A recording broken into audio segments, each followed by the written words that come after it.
Dugaan kasus korupsi di tubuh Kementerian Pertanian menyeret nama Menteri Syahrul Yassin Limpo yang akhirnya mundur dari jabatannya. KPK mengaku telah menemukan 3 klaster terkait dugaan korupsi di lingkungan Kementan. 3 klaster yakni dugaan pemerasan jabatan, gratifikasi, dan tindak pidana pencucian uang. Dalam penggeledahan di rumah dinas Mentan, KPK menemukan uang senilai 30 miliar rupiah. Tapi kasus dugaan korupsi juga menyeret kasus lainnya, yakni dugaan pemerasan oleh pimpinan KPK terhadap Syahrul Yassin Limpo. Kasus ini tengah ditangani oleh Polda Metro Jaya. Sebelum Syahrul Yassin Limpo, sejumlah menteri Jokowi juga ada yang terjerat korupsi. Di antaranya ada Idrus Marham, Imam Nahrawi, Edi Prabowo, Juliari Batubara, dan Johnny Gerald Plate. Presiden Jokowi pun telah menunjuk PLT pengganti Mentan Syahrul Yassin Limpo. Siapa sosok yang akan dipilih Jokowi duduk di kursi Menteri Pertanian? Mungkinkah sosok di luar koalisi pemerintahan? Kami bahas usai informasi berikut ini. Presiden Jokowi telah menerima surat pengunduran diri Syahrul Yassin Limpo sebagai Menteri Pertanian. Jokowi menyebut posisi Syahrul akan digantikan Kepala Badan Pangan Arief Prasetyo Adi. Arief dipilih sebagai PLT Menteri Pertanian untuk mempermudah koordinasi terkait urusan pangan. Ya, sudah saya terima dan pagi tadi sudah ditindaklanjuti, sudah saya tanda tangani juga. Artinya masih PLT-nya Pak Arief Prasetyo, Kepala Badan Pangan. Ya, udah. Kenapa Pak Kepala Badan Pangan yang Gimana? Pertimbangannya apa Pak? Pertimbangannya Pak Panas yang diangkat itu nanti. Supaya lebih koordinatif, lebih memudahkan, karena biasanya kita Bulog, Badan Pangan, Kementan ini, Menteri Perdagangan ini selalu harus satu. Jadi untuk konsolidasi aja biar lebih memudahkan. Syahrul Yassin Limpo menyerahkan surat pengunduran diri sebagai Menteri Pertanian melalui Kementerian Sekretariat Negara Kamis kemarin. Syahrul menyebut alasannya mengundurkan diri untuk menghadapi proses hukum yang kini tengah menjeratnya. Untuk menyampaikan usul dan surat pengunduran diri saya sebagai menteri. Alasan saya mengundurkan diri adalah ada proses hukum yang saya hadapi dan saya harus siap menghadapi secara serius. Walaupun saya berharap jangan ada stigma dan presumption of innocence, maksudnya menghakimi saya dulu, karena tentu biarkanlah proses hukum berlangsung. Ketua Umum Partai Nasdem Surya Paloh mengakui kasus dugaan korupsi yang menjerat kadernya Syahrul Yassin Limpo bisa memengaruhi elektabilitas partai dan pasangan bakal Capres dan Cawapres Koalisi Perubahan Anies dan Muhaimin. Namun Surya Paloh yakin pengaruh itu tidak berdampak signifikan karena masyarakat masih memiliki harapan pada pasangan Anies dan Caimin. Pastilah ada pengaruhnya pada elektabilitas partai. Dan juga Amin, pasangan yang didukung oleh Nasdem, Bung Anies dan Bung Muhaimin Iskandar. Pasti ada. Tetapi sejauh mana pengaruh ini? Ketika masyarakat yang juga mempunyai masih harapan dan keinginan. Di sisi lain, Bacawa Pres Koalisi Perubahan Muhaimin Iskandar optimistis kasus yang menjerat Syahrul Yassin Limpo tak akan berpengaruh pada elektabilitas partai maupun pasangan Koalisi Perubahan selama penegakan hukum dilakukan dengan adil. Kasus itu urusan masing-masing pribadi, tanggung jawab masing-masing, dan tentu tidak akan berpengaruh kalau itu menjadi tanggung jawab masing-masing. Yang kedua, yang paling penting adalah penegakan hukum. Penegakan hukum yang fair tidak akan mempengaruhi apapun. Tapi lebih berat nggak sih Caimin? Enggak. Syahrul Yassin Limpo disebut terlibat dalam kasus dugaan korupsi di Kementerian Pertanian. Namun kasus korupsi itu juga menyeret kasus lainnya, yakni dugaan pemerasan oleh pimpinan KPK terhadap Syahrul Yassin Limpo.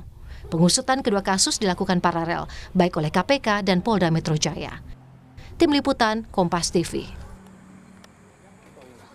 Presiden telah menunjuk PLT Menteri Pertanian sebagai pengganti Syahrul Yassin Limpo. Siapakah sosok pengganti tersebut dan bagaimana pengaruh kasus dugaan korupsi Yassin Limpo ke Koalisi Perubahan? Kami akan bahas bersama Yohanes Joko, tenaga ahli utama KSP, dan Yunarto Wijaya, Direktur Eksekutif Carta Politika. Selamat sore, Mas Joko, Mas Toto. Selamat sore, Cindy. Mbak Cindy. Selamat sore, Mas Toto. Sore, Mas Joko. Pak Joko, jadi Presiden sudah menunjuk PLT pengganti Syahrul Yassin Limpo? Iya Mbak, tadi pagi memang Bapak Presiden setelah tadi malam menerima surat pengunduran diri melalui Pak Syahrul Yassin Limpo, melalui Pak Pratik, langsung Bapak Presiden mengambil langkah cepat untuk menunjuk PLT tadi pagi, yaitu Pak Arief Prasetyo yang beliau juga Ketua Badan Pangan Nasional. Mengapa langkah-langkah ini dilakukan dengan cepat begitu Mbak? Karena memang kita tahu sendiri situasi yang kita hadapi hari ini bukan situasi yang sedang baik-baik saja. Secara global kita menghadapi ancaman krisis pangan dunia, dan secara nasional kita juga mengalami ancaman perubahan situasi perubahan iklim, El Nino, kemarau berkepanjangan di mana-mana. Kemarin saya juga keliling ke beberapa daerah juga melihat memang kondisi pertanian kita tanahnya kering semua. Nah, dalam situasi ini maka langkah cepat yang dilakukan oleh Bapak Presiden adalah dengan menunjuk PLT, yaitu Bapak Arief Prasetyo, untuk segera mengambil langkah-langkah koordinasi antara Kementerian Pertanian, kemudian Badan Pangan Nasional, dan juga Kementerian Perdagangan dan juga Bulog, agar situasi ancaman terhadap kemungkinan krisis pangan itu bisa segera kita tangani. Begitu, Mbak. Oke, penggantinya berarti Kepala Badan Pangan Nasional ya, Pak Joko? Untuk ya? PLT-nya, Mbak. PLT-nya, iya, Mbak. PLT-nya. Tetapi terkait pengganti berikutnya ya kita belum tahu, Mbak. Nanti tunggu aja dari Bapak Presiden, itu hanya Bapak Presiden yang tahu siapa dan orang dan waktunya. PLT Mentan ini akan bekerja sampai di sisa masa pemerintahan Jokowi Maruf Amin berakhir nanti atau bagaimana? Ya kan kita belum tahu, kalau yang namanya PLT ya nanti sampai ditunjuk menteri yang definitif begitu Mbak. Siapa menteri yang definitif ya sekali lagi Mbak, itu seperti biasa dalam reshuffle yang lain-lain, hanya Bapak Presiden yang tahu. Tentu Bapak Presiden punya banyak pertimbangan yang memang itu menjadi skala prioritas beliau begitu. Baik, Mas Toto, siapa pengganti Syahrul Yassin Limpo yang paling memungkinkan menurut Anda? Ini kan sekarang masih ada PLT, apakah nanti akan jadi menteri definitif? Kalau orang istana aja nggak tahu, apalagi saya. Jadi begini, memang idealnya tentu saja jangan berhenti pada level PLT. Harus ada menteri definitif. Secara psikologi politik tentu saja berbeda. Keputusan juga harus dari menteri definitif akan berbeda. Dan tadi Mas Joko sudah menjelaskan apa yang sudah diulang-ulang Presiden loh. Tantangan paling nyata di depan mata bahkan sudah terjadi itu adalah kelangkaan pangan. Pak Jokowi yang sudah mengatakan tersebut, dan ketika bicara pangan dalam konteks kelangkaan, efeknya itu inflasi. Inflasi itu ketika berbicara mengenai kebutuhan paling mendasar, itu yang paling elementer. Jadi kalau kita bicara dalam ilmu Polster pun, kepuasan publik itu korelasinya itu paling dipengaruhi langsung oleh masalah harga dan kelangkaan pangan. Itu bisa berpengaruh terhadap approval rating secara menyeluruh. Nah, artinya memang idealnya harus ada yang definitif. Kalau masuk ke pertanyaan apakah kemudian siapa, tentu saja kita tidak tahu. Tapi ada beberapa hal yang harusnya kan Presiden bisa pelajari ya dari kejadian yang terjadi dalam kasus ini, bahkan di beberapa kejadian sebelumnya. Jangan kemudian menggunakan logika politik atau kompromi politik. Yang pertama memang menurut saya kan harusnya tidak dikembalikan lagi kepada jatah Nasdem. Karena kita logikanya kita ketahui kesalahan ini dilakukan oleh kader Nasdem ketika menjadi tersangka korupsi gitu ya. Lalu kedua, kemudian kita tahu juga dalam positioning politik Nasdem ini sekarang sedang dipertanyakan apakah masih sepenuhnya dalam pemerintahan Jokowi dan mendukung atau tidak. Jadi bukan dari Nasdem menurut Anda ya sebaiknya? Ya, artinya dan yang kedua, alangkah baiknya dengan sisa waktu hanya beberapa bulan, Cindy, jangan serahkan lagi kepada orang yang punya latar belakang yang terbukti itu lebih punya potensi masalah atau konflik of interest. Semua menteri dari Pak Jokowi periode 1 dan kedua yang terlibat dalam kasus korupsi, semuanya orang partai. Dan kita tahu ini masa menjelang pemilu. Ketika berbicara mengenai kepentingan, bayangkan nggak kalau petinggi partai lalu harus menjadi seorang menteri. Mereka lagi mikirin pemilu, nyelamatin partainya, loyalitas kepada presiden juga sudah berubah. Itu yang saya harapkan Pak Jokowi, pilihlah seorang teknokrat, karena legasi terbaik Anda bukan kompromi politik, tapi adalah kerja yang bagus. Kerja yang bagus. Artinya kalau ada menteri definitif, berarti harus ada reshuffle atau kocok ulang kabinet. Nah, ketika ditanya soal reshuffle kabinet dan siapa pengganti Syahrul Yassin Limpo sebagai Menteri Pertanian definitif, Presiden Jokowi menyebut akan melakukan secepatnya. Sementara soal asal partai pengganti Syahrul Yassin Limpo, Presiden memilih tidak menjawab. Kita akan dengarkan pernyataan Presiden Jokowi. Mau bertemu Bapak hari ini sudah bertemu Pak? Belum. Mungkin baru diatur, tanyakan ke Pak Menseknek aja. Ya. Untuk definitifnya kapan Pak? Pemerintahan definitifnya? Ya secepatnya. Apanya? Nasdem juga atau tidak Pak? Gantinya nanti Pak? Secepatnya. Dari Nasdem nggak Pak? Ada yang diganti? Secepatnya. Berkali-kali menjawab secepatnya nih Mas Toto. Ya. Sekarang kan sudah PLT sudah ya dari Kepala Badan Pangan Nasional. Mungkinkah PLT ini akan menjadi Menteri definitif untuk Menteri Pertanian, Kepala Badan Pangan Nasional ini? Ya mungkin saja ya. Itu kan salah satu contoh yang memperlihatkan banyak sekali orang Indonesia punya kemampuan teknokratis untuk menjadi seorang menteri. Sayangnya Pak Jokowi terutama di periode kedua itu sepertinya lebih fokus untuk memberikan jatah-jatah politik dalam konteks kompromi. Mengulang kesalahan yang sama yang pernah dilakukan oleh SBY menjelang masa pensiun. Legasinya itu malah kemudian diartikan menjadi kompromi politik membentuk koalisi sebesar-besarnya. Lalu menampung orang-orang partai politik ke dalam jabatan menteri atau wamen. Ini betul-betul mirip apa yang terjadi pada Pak SBY jilid kedua di 3 tahun terakhir dengan apa yang dilakukan oleh Pak Jokowi. Kan problemnya fakta empiris kemudian memperlihatkan besarnya jumlah koalisi yang kemudian turun dalam bentuk banyaknya orang parpol yang diberi jatah menteri dan wamen rentan bermasalah. Padahal kita tahu situasi yang dihadapi dalam konteks konstelasi global Pak Jokowi di periode kedua itu lebih berat dibandingkan dengan SBY jilid kedua yang hanya menghadapi situasi berakhirnya booming komoditi. Belum lagi isu mengenai cawe-cawe politik dikaitkan dengan majunya Mas Gibran atau tidak, dukungan Pak Jokowi kemana. Ini yang menurut saya menjadi catatan paling penting di level mindset ya.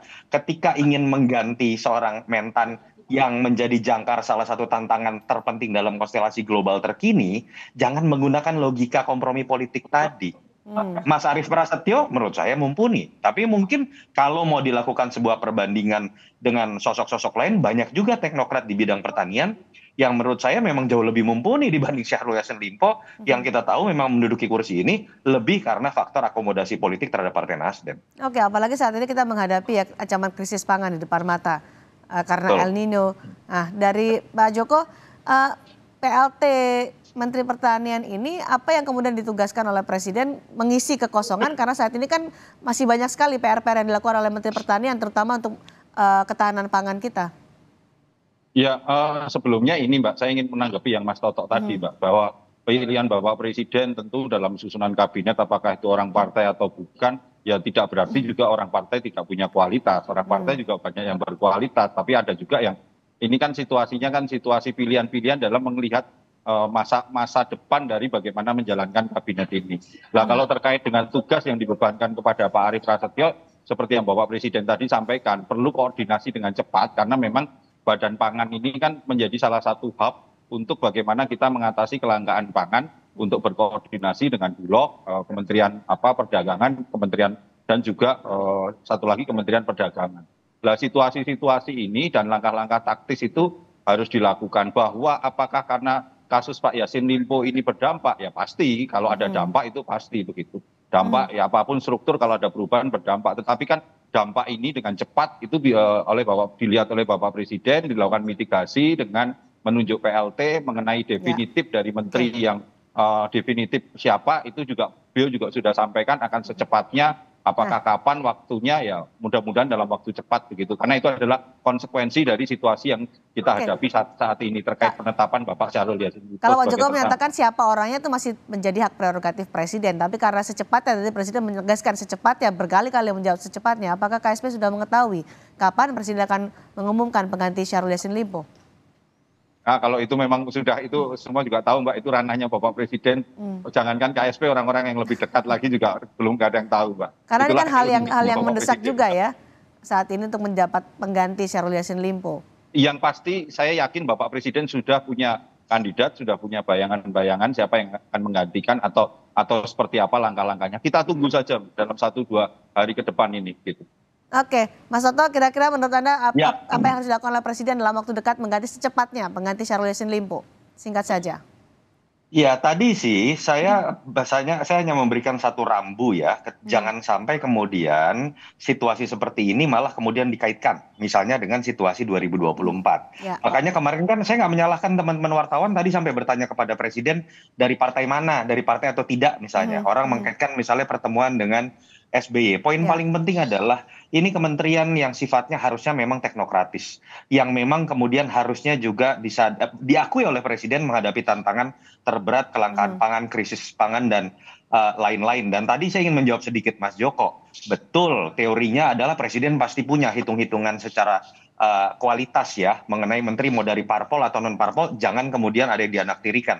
Tapi kan dalam fakta empiris harusnya sudah ada hal yang bisa dipelajari dengan menggunakan variabel mengenai menteri mana yang lebih punya potensi masalah dalam konteks korupsi.